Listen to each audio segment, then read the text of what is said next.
तो हमें मन के अंदर कभी ना कभी ये प्रश्न आता होगा कि भाई आज के इस कलयुग में भी क्या ऐसा हो सकता है।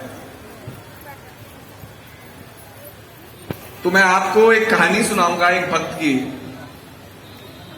और यही दिन मैं मानता हूं कि अगर एक भक्त की भक्ति सार्थक हो सकती है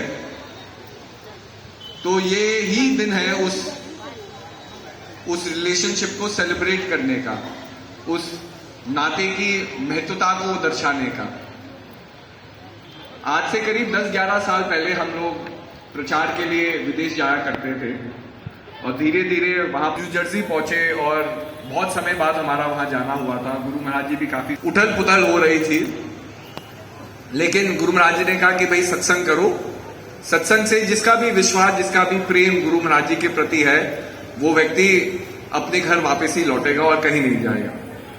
तो सबसे पहले हम न्यू जर्सी पहुंचे, वहां महेश भाई हैं, गुजरात से प्रेमी हैं, उनके घर में हम रुके और सबसे पहला प्रोग्राम उनके ही घर के अंदर का था। मतलब उन्होंने ही अपने गुजराती समाज के लोगों को और जो पुराने प्रेमी लोग थे उनको बुलाया और अपने घर में प्रोग्राम रखा।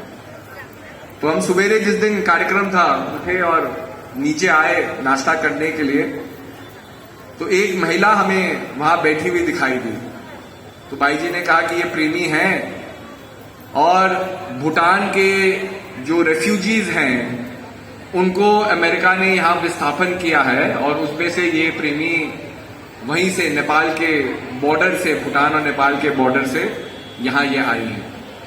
तो उनको 2 शब्द इंग्लिश या हिंदी के बोलने नहीं आते थे। उन्होंने प्रणाम किया, प्रोग्राम हुआ, सत्संग हुआ, भजन हुए। उन्होंने एक निवेदन किया कि भाई मैं भी भजन गाना चाहती हूं, तो उन्होंने नेपाली में भजन गाया। उनके साथ एक व्यक्ति आ रखे थे। जब मैंने उनसे पूछा आप कौन है, तो उन्होंने कहा कि जी मैं तो इनका पड़ोसी हूं, क्योंकि अमेरिका सरकार ने इन लोगों को यहां ला करके जगह जगह अलग अलग कस्बों में रख दिया है। तो जहां मैं रहता हूं वहां ये यहां से करीब 14 घंटे दूर का रास्ता है, सफर है।